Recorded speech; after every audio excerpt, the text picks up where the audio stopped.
This story is titled, I found my fiancé's breakup list with multiple issues to break up with me, but when I confronted her with one solid argument, she begged for my forgiveness.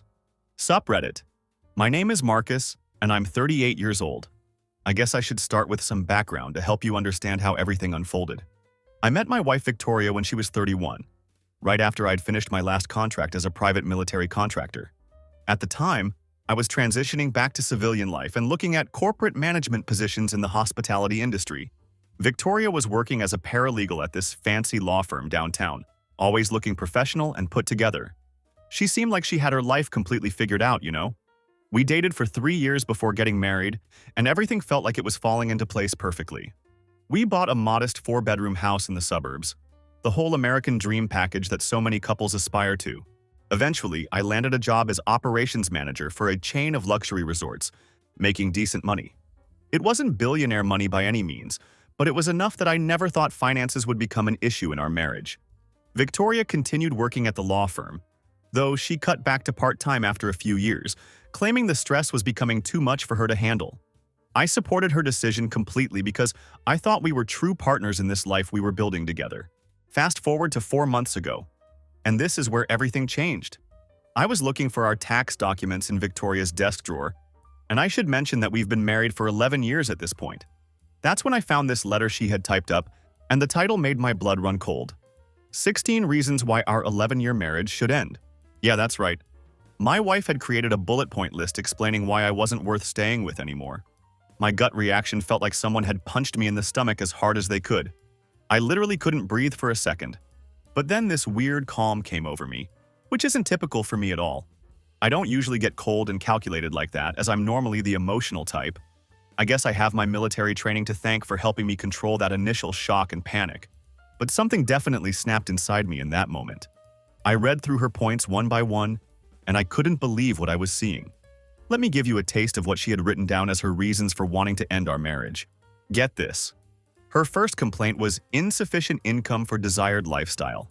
We live comfortably, but apparently our life wasn't Instagram-worthy enough for her standards. The second reason she listed was my embarrassing job. Protecting people is apparently embarrassing now. Then she wrote that I don't understand her needs for luxury, which is absolutely rich considering I bought her a $2,800 Louis Vuitton bag just last Christmas that she's used exactly twice since then. She also complained about my refusal to consider moving to a more affluent neighborhood, calling me too frugal with money. I call it being responsible with our finances, but apparently that's a character flaw. Another gem from her list was my unwillingness to let her quit her job to pursue her passion project, which is her unprofitable online boutique that has never made a single dime in profit since she started it. But the craziest complaint on her entire list was that I'm not ambitious enough to reach our potential. Our potential. Like my whole purpose in life was to be her goddamn ATM machine. There were other complaints about emotional availability and communication issues, but it was crystal clear what this was really about at its core. Money and social status. I had apparently become too average for her refined tastes. I put the list back exactly where I found it, being careful not to disturb anything else in the drawer. I didn't confront her about it. I didn't cry or break down. I didn't beg or plead with her. That's exactly what she would expect from me, and that's exactly what the old Marcus would have done without question. But this wasn't the time for emotions or pleading like some desperate loser. This situation required strategy and careful planning. It became obvious to me that this had been brewing in her mind for months, possibly longer. I had been too busy trying to provide a comfortable life for us to notice that our foundation was crumbling underneath us. That night, I couldn't sleep at all. I just laid there next to her, staring at the ceiling and thinking, who the fuck is this gold-digging stranger sleeping beside me? The next week turned into a real eye-opener for me. I started paying attention to things I had been completely missing before. She was always checking her phone with this little secretive smile on her face. She would dress up extra nice on days when she claimed she was just running errands. Full makeup, hair perfectly done, wearing designer outfits that I had paid for. She would get this nervous, excited energy whenever her friends called, especially this new friend group she had made at her yoga class. Turns out they were all wealthy trophy wives with rich husbands working in finance and real estate. Looking back, the red flags had been everywhere, but I had been blind to them. She started making pointed comments about her coworker Lisa's husband, who had just made partner at his law firm and could now afford a vacation home. Or she would bring up how her college friend Jennifer had married up and never has to worry about money again. It was like living with someone who was constantly comparing our life to some reality TV show fantasy. That Friday at dinner, she brought up how her friend Sophia had just gotten divorced. According to Victoria, Sophia got to keep the house in Coral Gables, received half of her ex-husband's retirement fund, and was now collecting $8,500 a month in alimony payments. My wife said this while watching me carefully over her wine glass, adding, "She's dating this hedge fund manager now." Sometimes I wonder what that kind of freedom feels like. I just nodded calmly and asked if she wanted more wine. The confused look that spread across her face was satisfying as hell. She had clearly been fishing for a reaction from me. For drama, for an argument, for something she could use to justify whatever she was planning in her head. Instead, I gave her absolutely nothing to work with. That night, while she slept peacefully beside me, I decided to check our joint bank accounts. What I discovered made my blood run cold. It turns out she had been making small transfers to a separate account for the past 4 months. $600 here, $800 there. Nothing that would raise immediate alarm bells if you weren't specifically looking for it.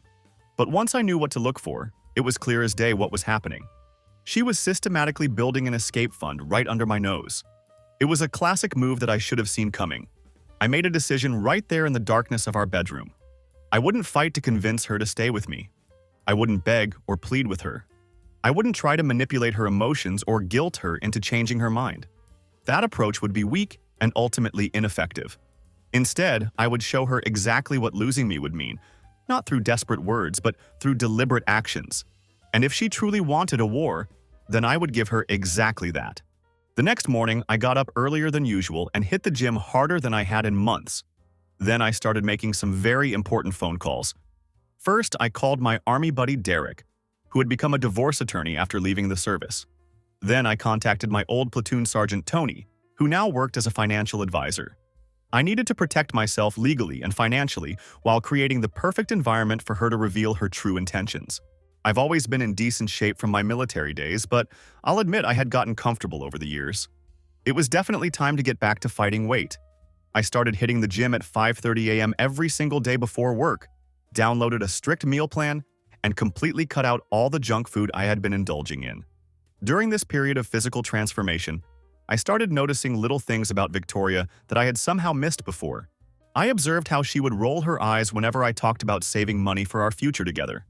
I noticed how she would conveniently forget to tell me about charges on our credit card until the bill arrived in the mail.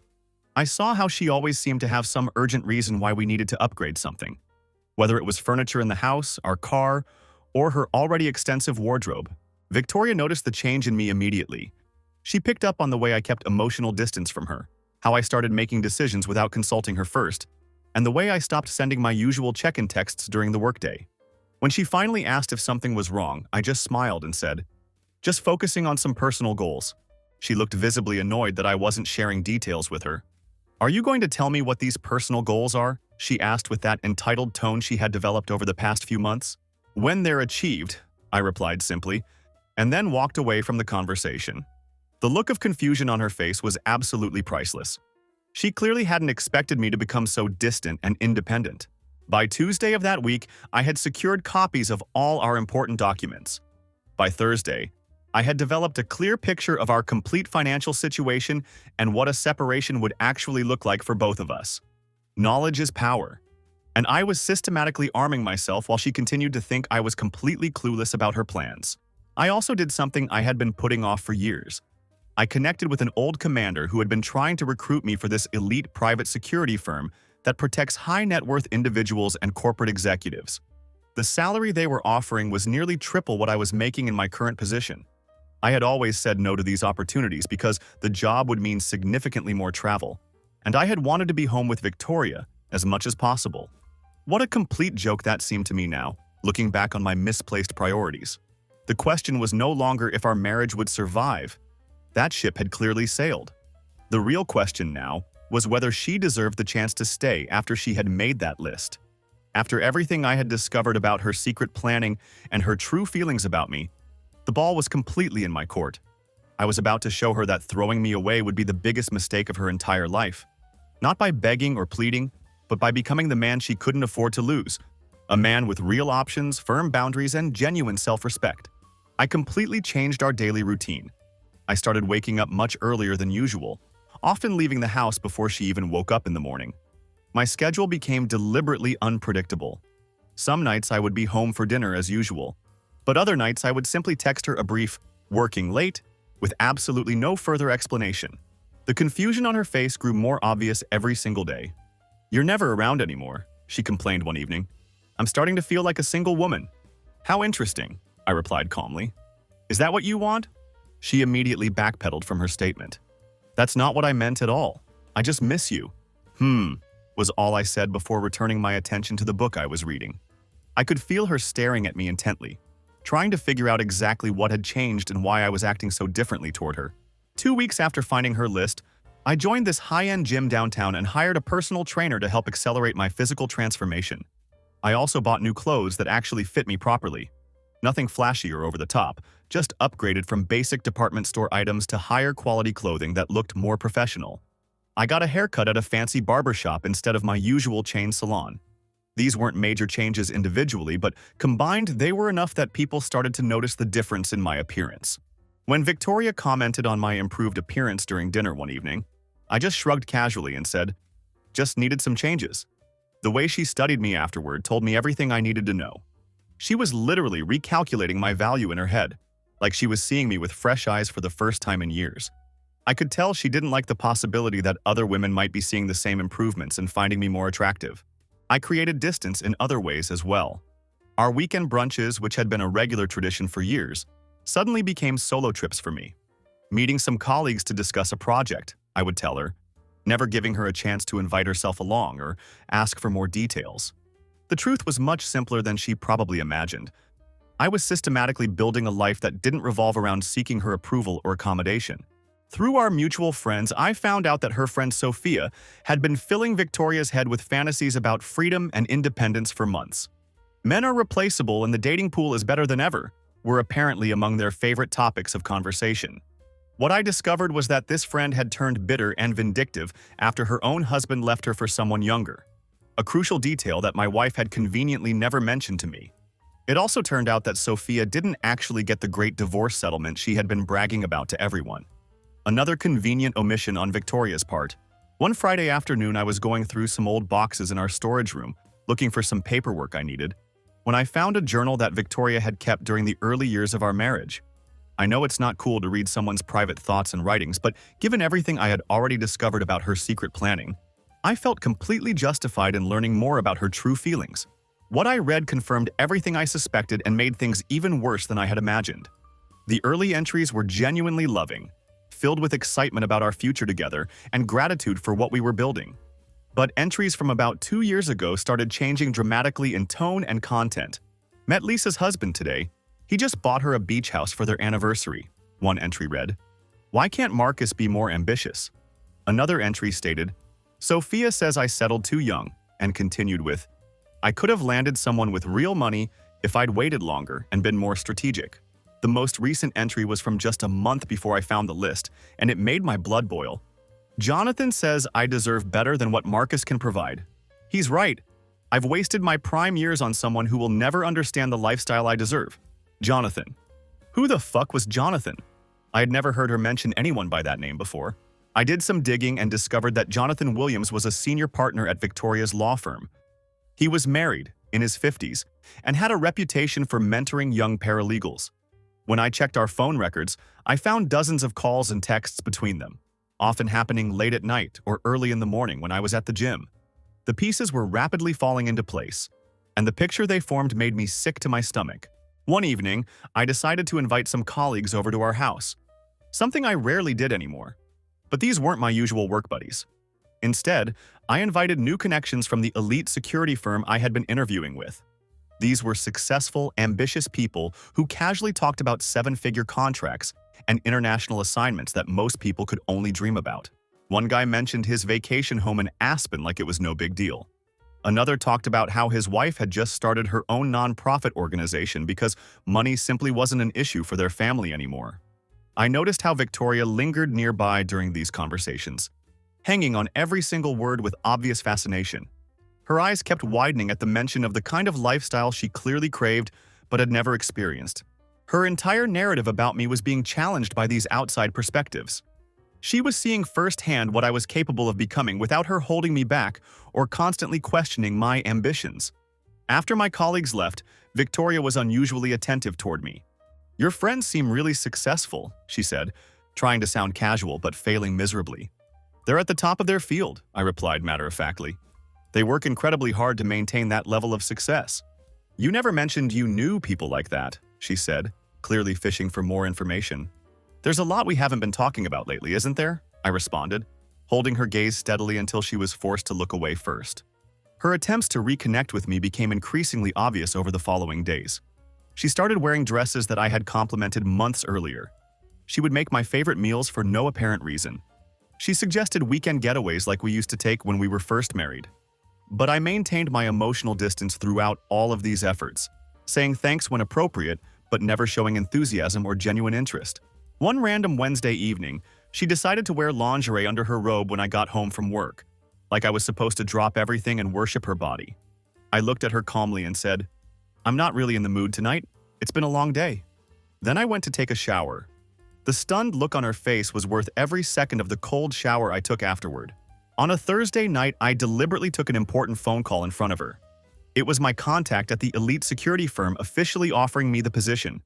The salary was $280,000 base plus performance bonuses that could potentially push my total compensation over $380,000 annually.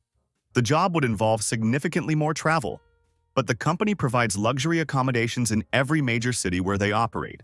I accepted the position immediately while Victoria listened to every word. I watched her expression change from casual interest to sudden, intense attention. "You took a new job without discussing it with me first?" she asked after I hung up the phone. Her voice was a mixture of shock and what sounded distinctly like panic. "It's been in process for several weeks," I said calmly. "I didn't want to jinx it by talking about it too soon." "But what about us? That sounds like you'll be gone all the time," she said, her voice rising slightly. "I thought you wanted financial growth," I replied evenly. "Isn't that exactly what you've been hinting at for months now?" She had absolutely no answer for that question. That night, Victoria tried initiating sex for the first time in months. I kissed her forehead gently and claimed I was exhausted from work. The shock on her face was absolutely priceless.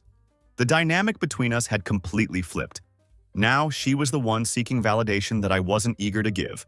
During this period, I discovered even more about her exit plans through careful observation and investigation.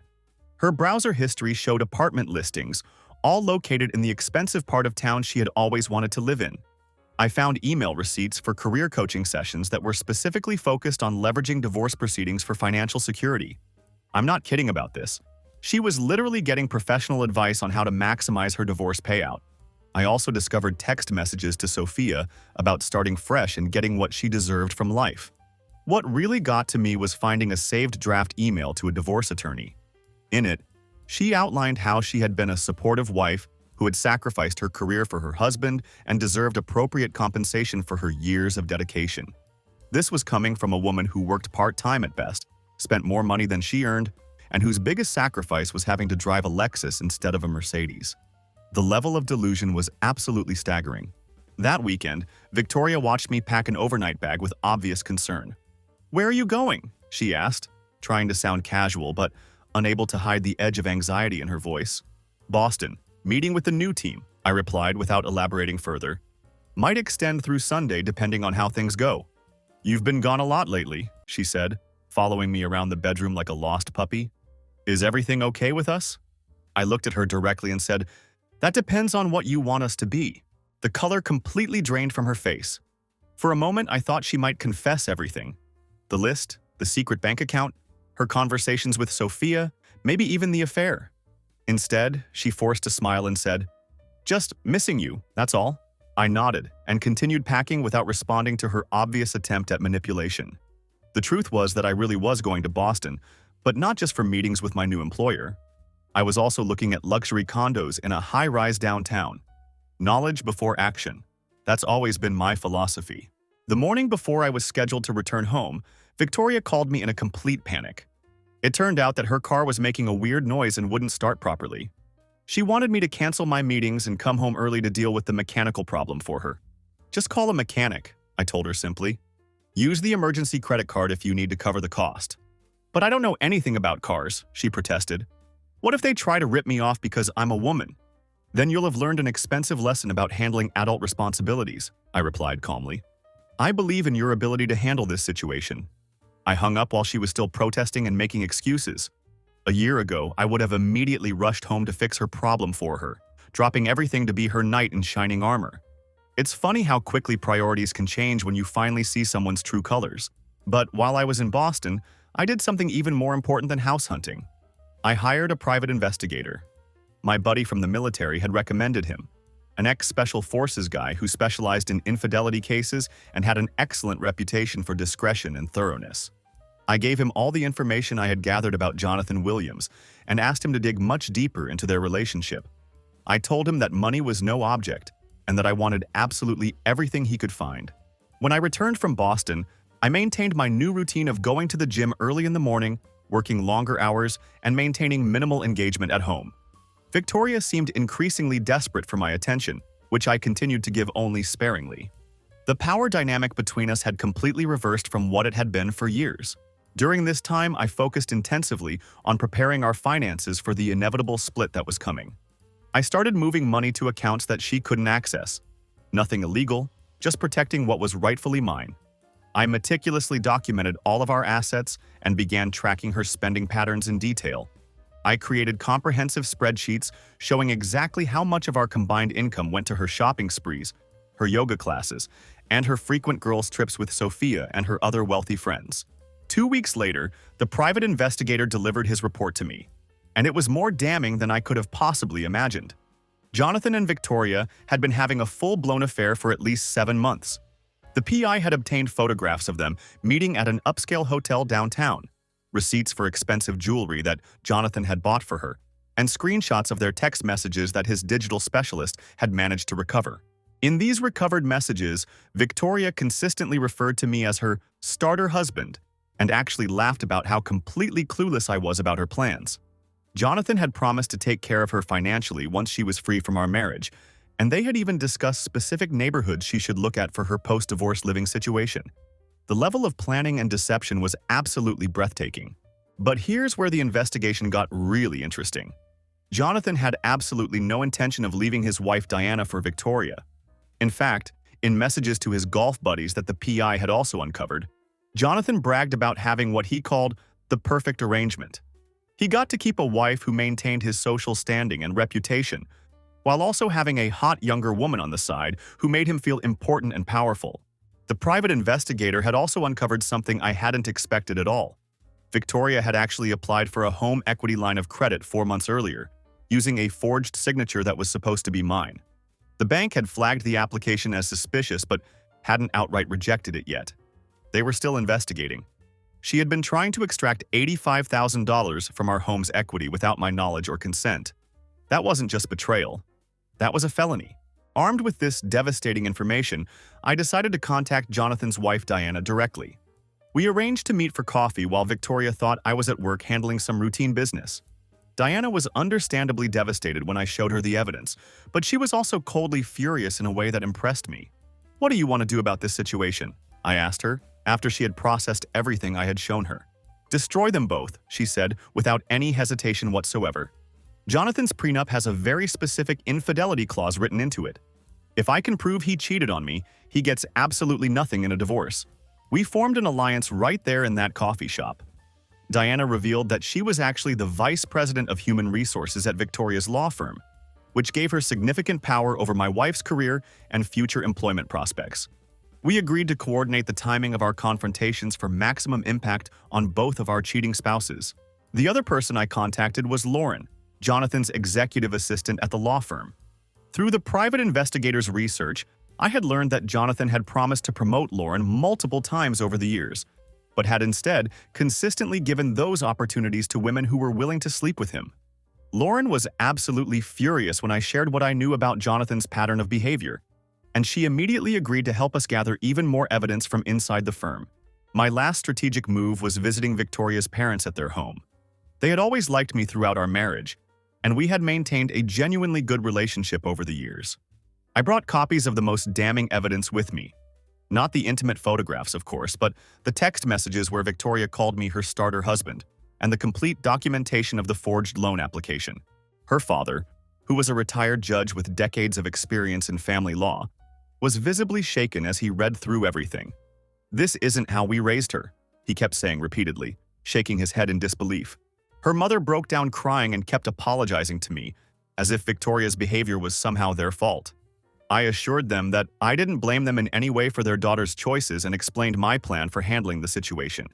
They reluctantly agreed that Victoria needed to face serious consequences for her actions, though they begged me to consider dropping the fraud charges if she cooperated fully with the divorce proceedings. "I'll consider it," was all I promised them. "But she needs to understand the gravity of what she's done and the potential consequences of her choices." During this time, I got a surprising phone call from Sophia's husband, David. Apparently, the private investigator had discovered that Sophia was also having an affair. Ironically enough, with Diana's brother. David was completely devastated when I shared the evidence with him, and he confirmed what I had suspected all along. Sophia had been systematically coaching Victoria on how to maximize her divorce settlement, and had even helped her set up the secret bank account she had been using to hide money from me. "These women think we're just walking ATMs," David said bitterly during our conversation. "They have absolutely no idea what's about to hit them." After 3 weeks of maintaining my calculated distance and emotional detachment, I decided it was finally time for the direct confrontation. I dressed in my best suit, the new one I had bought from a high-end men's clothing store, not the off-the-rack department store suit she had always complained made me look average and unprofessional. I left for work as usual that morning, but returned home unexpectedly at noon. As I had expected, Victoria was on the phone speaking in hushed, secretive tones to Sophia when I walked through the front door. I stood silently in the doorway until she noticed my presence and scrambled to end the call as quickly as possible. "You're home early," she said, looking visibly nervous and startled. "Is everything okay at work?" "We need to talk," I replied, keeping my voice completely even and controlled. The color immediately drained from her face as I walked calmly to her desk, opened the drawer, and removed the list that had started this entire chain of events. 16 reasons to leave me," I said, placing the document between us on the coffee table. "When exactly were you planning to discuss this with me?" Victoria opened and closed her mouth several times before finally managing to respond. "How long have you known about that?" "Long enough to understand exactly what's happening here," I said, maintaining steady eye contact with her. "Sophia gets divorced and suddenly our decade-long marriage needs a complete evaluation. Convenient timing, don't you think?" She immediately tried to go into damage control mode. "It's not what you think at all." "It's exactly what I think," I interrupted calmly, refusing to let her derail the conversation. "You've been planning your exit strategy for months now. The secret bank account, the apartment searches, the career coaching sessions specifically focused on maximizing divorce settlements. All of this while I was working to build our future together." The shock on her face confirmed that she hadn't expected me to know these specific details about her planning. She was realizing that I had been far more aware than she had given me credit for. "I was just exploring my options," she stammered desperately. "Sometimes I feel undervalued with the lifestyle we have, and I needed to understand what alternatives might be available." "Let's address your list point by point," I continued, completely refusing to engage with her emotional manipulation tactics. "Insufficient income. I've just secured a position that nearly triples my current salary. Embarrassing job. It's funny, but my new employer seemed to think my military background and security expertise are quite impressive. Not embarrassing at all." I methodically dismantled each accusation on her list, watching her confidence crumble with every counter-argument I presented. I wasn't responding with anger or defensiveness, but with cold, hard facts delivered without any emotion whatsoever. "Your list reflects your own materialistic values and sense of entitlement," I concluded. "Not any actual problem with me as a husband or provider. You've been plotting to upgrade to a wealthier model because it's easier than being grateful for what you already have." She began crying then, the universal defense mechanism that women often deploy when logic and facts fail them. "I don't know what happened to us," she sobbed. "You used to care about what I wanted and needed. I used to think what you wanted was us," I replied without changing my tone. "Now I see what you really want is social status and a certain luxury lifestyle. But you were willing to throw away 11 years of marriage for those things. That tells me everything I need to know about your priorities." "That's not fair at all," she sniffled, trying to regain some control over the conversation. "I just want what other women have." "Is that really so wrong to want?" "What other women have?" I repeated back to her. You mean the Instagram lifestyle that's mostly fake and unsustainable? Or what Sophia claims to have while she's drowning in debt and sleeping with married men? Her tears stopped abruptly, and anger flashed across her face. How dare you talk about Sophia like that? She's been nothing but supportive of me during a difficult time. Professional courtesy. Is that how you see our marriage now? I asked. Like a business arrangement you can terminate whenever a better offer comes along? She was desperately trying to regain control of the conversation, but I could see that she was failing. That's how you treated it, I replied. Like a business arrangement you could terminate with a pros and cons list the moment something more appealing presented itself. The silence stretched between us for what felt like an eternity. Finally, she asked the question I had been waiting for. So what happens now? I removed an envelope from my jacket pocket and placed it next to her list on the coffee table. This was my ace in the hole, the evidence that would completely destroy any remaining illusions she might have had. Victoria opened the envelope with trembling hands, clearly expecting to find divorce papers inside. Instead, she found photographs of her with Jonathan Williams at the upscale hotel downtown, screenshots of their intimate text messages, and a copy of the fraudulent loan application with her forged version of my signature, circled in red ink. I can explain this, she whispered, her face turning completely ashen as the reality of her situation hit her. I'm sure you can, I replied with cold satisfaction. But save your explanations for your lawyer and for the police when they ask you about the identity theft and bank fraud. Police? Her voice was barely audible now, and I could see genuine fear in her eyes for the first time. Did you think forging my signature on an $85,000 loan application was just a minor transgression? I asked, letting the full weight of her criminal behavior sink in. That's a felony, Victoria. 5 years minimum sentence if you're convicted. You wouldn't report your own wife to the authorities, she said, but there was no confidence in her voice anymore. My own wife? I laughed, but there was no humor in it whatsoever. You mean the woman who called me her starter husband to her married lover? Who plotted to take half my assets while sleeping with someone else behind my back? That wife? She began sobbing again, but this time it wasn't for show or manipulation. This was the crying of someone who was watching her entire world collapse around her in real time. I made a mistake, Marcus. A terrible, awful mistake. But we can work through this together if you'll just give me a chance. There's something else you should know, I continued, as if she hadn't spoken at all. Diana knows everything too. The color completely drained from her face until she looked almost ghostly. Diana? Jonathan's wife? Yes, the woman who happens to be the vice president of human resources at your law firm, I said, enjoying watching her realize the full scope of her predicament. She's quite furious about the whole situation, as you might imagine. In fact, she's meeting with Jonathan right now, showing him the exact same photographs I just showed you. Oh my God, Victoria whispered, the full implications finally hitting her. Oh, and I almost forgot, I added casually. Your parents have seen the evidence too. Not the intimate photographs, of course. I'm not that cruel. Just the text messages where you call me your starter husband and mock how clueless I am, and the complete documentation of your financial fraud. Your father was particularly disturbed by that part, given his background as a judge. Victoria collapsed onto the couch, completely broken and defeated. Why are you doing this to me? Just to hurt me as much as possible? No, Victoria. I'm doing this because actions have consequences, I replied firmly. You didn't just plan to leave me. You plotted to destroy me financially while betraying our marriage vows in the most fundamental way possible. You committed actual crimes in the process. I'm not going to fight to keep someone who has already decided to leave, I continued. But I will give you one final reason to reconsider. That makes everything on your precious list completely irrelevant. What reason? She asked, fear and desperate curiosity mixing in her expression. I know exactly what I bring to the table, I said with quiet confidence, and I'm prepared to walk away from it entirely if my value isn't recognized and appreciated. Unlike you, I've prepared for either outcome of this conversation. The life you're planning without me won't look anything like the fantasy you've imagined in your head. You'll be starting over with nothing but debt and a damaged reputation once I'm finished with you. The quiet truth of my words landed harder than any emotional outburst could have. I'm going to a hotel tonight, I announced, standing up from my chair with deliberate calmness. You have exactly 48 hours to decide what you really want. Not what Sophia wants for you, not what Jonathan promised you, but what you actually want for your own life. And if your decision is to leave this marriage, I'll respect that choice completely, I continued. But understand this clearly. There will be no friendship afterward. No chance to return when reality disappoints you and doesn't match your fantasies. I'll proceed with the identity theft charges without hesitation. and I'll make sure every single mutual friend we have knows exactly why our marriage ended. Clean break, permanent separation. For the next 48 hours, I maintained complete radio silence. No phone calls, no text messages, absolute disconnection from her and her panic. My phone lit up consistently with messages from Victoria, ranging from confused to angry to desperately pleading. I read each one carefully without responding to any of them. By the second day, her messages had changed tone completely. They went from, "How could you just walk out like this?" to, "I've been thinking seriously about what you said."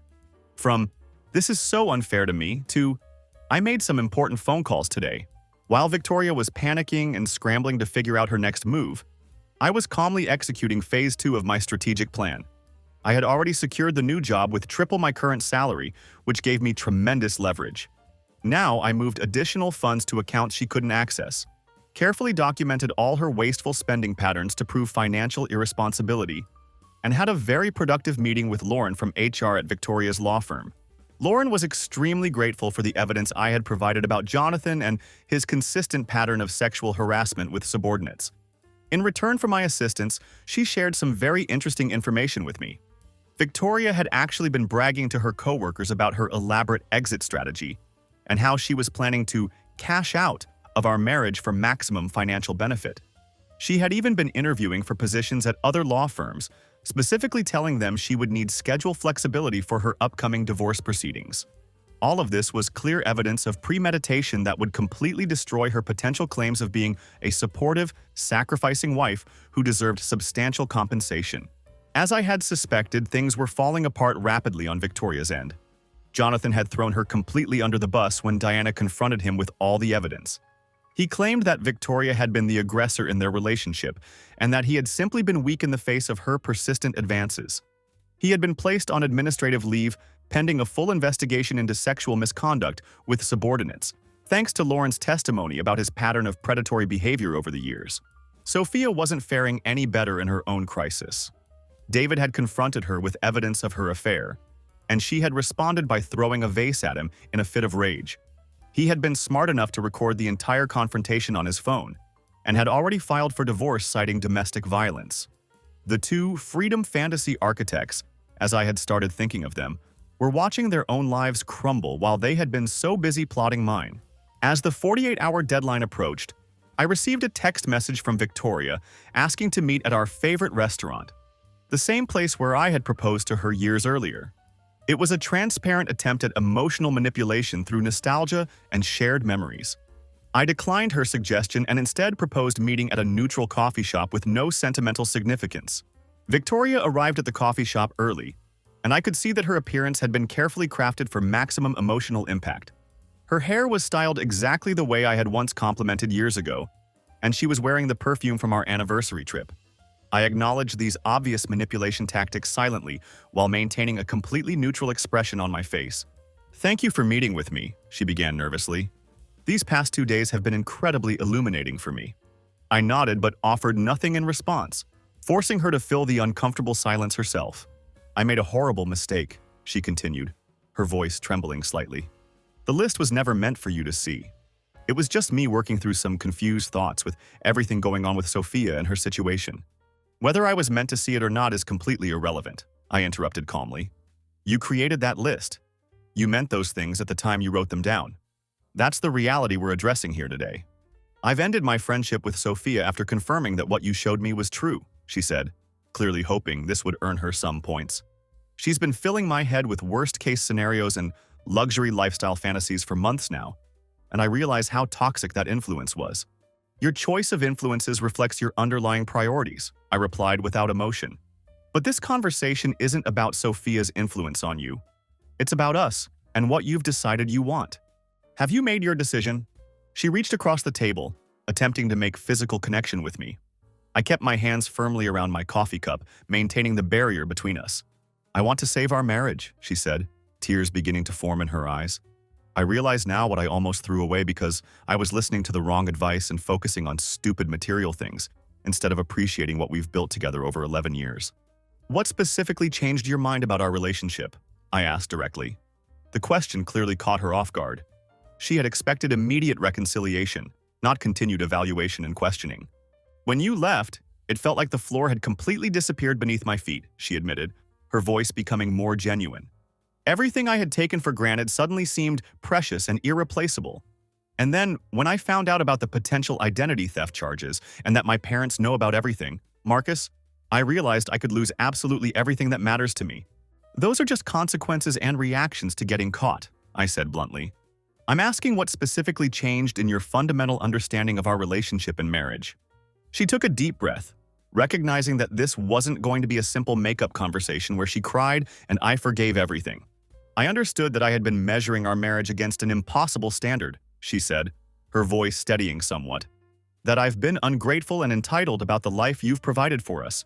And most importantly, I understood that you're not someone who needs me to stay with him. You're someone who chooses to stay despite having other options available. That's the crucial difference I never recognized before. That was exactly the fundamental shift I had been engineering for weeks.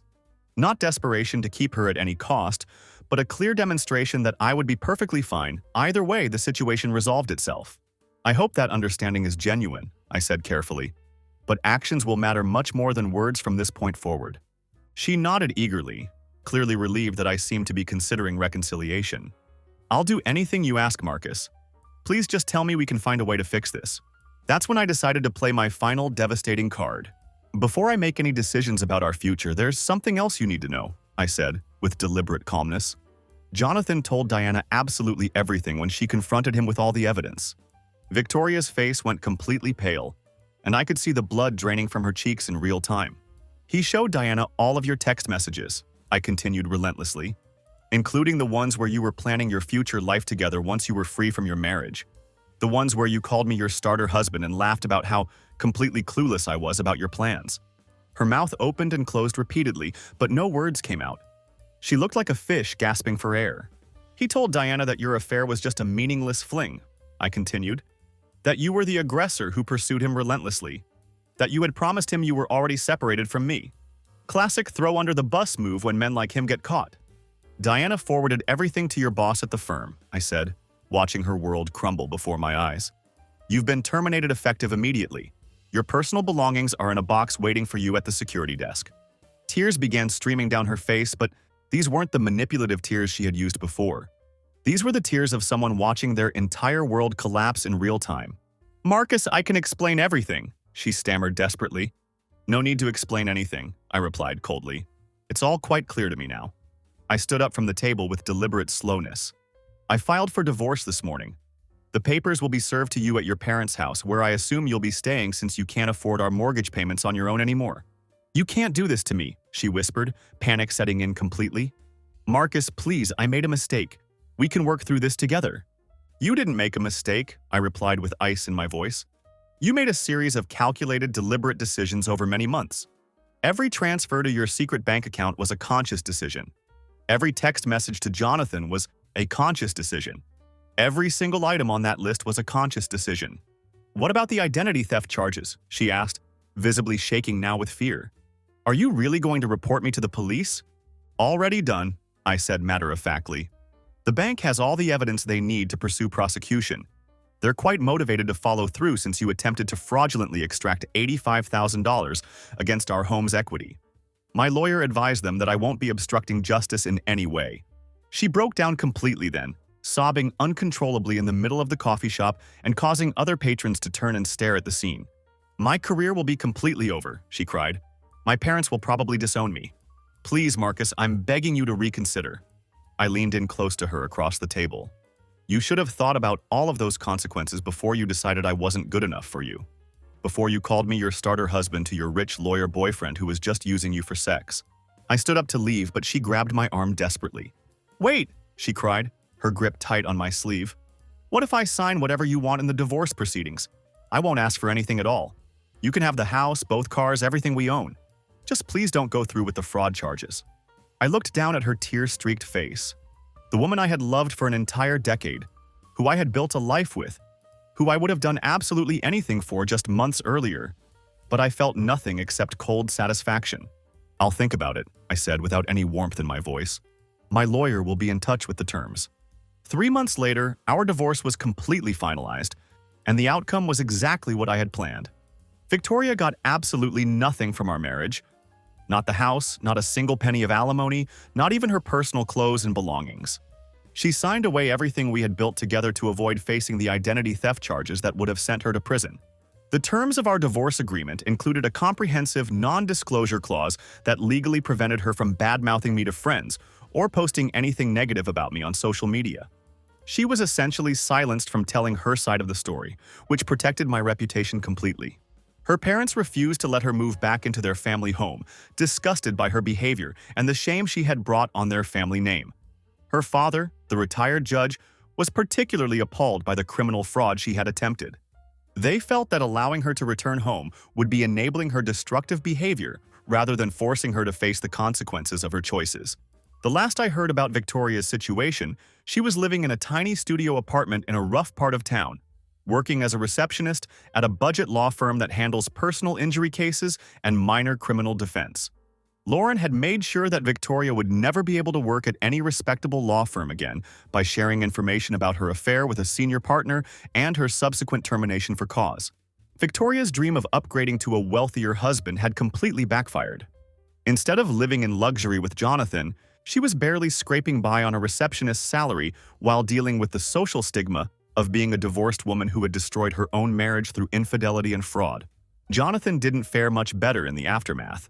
Diana's divorce was swift and brutal, thanks to the infidelity clause in their prenuptial agreement. He lost his home, his significant investment portfolio, and his reputation in the legal community. The sexual harassment investigation at the firm resulted in his termination and made him essentially unemployable at any major law practice. Sophia's situation was equally devastating. David's divorce proceedings included the domestic violence incident she had caused, which affected her custody arrangements with their children. Her fantasy about freedom and dating wealthy men turned into the reality of being a single mother with limited financial resources and a damaged reputation. As for me, I thrived in my new position with the elite security firm. The salary increase allowed me to purchase a luxury condo in downtown Boston with cash, and my work protecting high-net-worth clients opened doors to social circles I had never imagined accessing. The travel that Victoria had always complained about became an opportunity to experience the world in ways that my previous job had never allowed. I discovered that the confidence and self-respect I had developed during this entire ordeal made me significantly more attractive to women. I wasn't desperately seeking a relationship, but I found that having genuine options and boundaries made me much more appealing than I had been when I was focused solely on pleasing Victoria. Looking back on everything that happened, I realized that finding Victoria's list was actually the best thing that could have happened to our marriage. Not because it saved us, but because it revealed who she truly was underneath the facade. Rather than wasting more years trying to satisfy someone who would never be satisfied, I was able to build a life based on my own values and standards. The most important lesson I learned was that you can't negotiate with someone who has already checked out of the relationship. Victoria had made her decision long before I found that list. All of her complaints and demands were just justifications for a choice she had already made in her heart. By refusing to play her game and instead focusing on building my own life, I turned what she intended to be my destruction into the foundation of my success.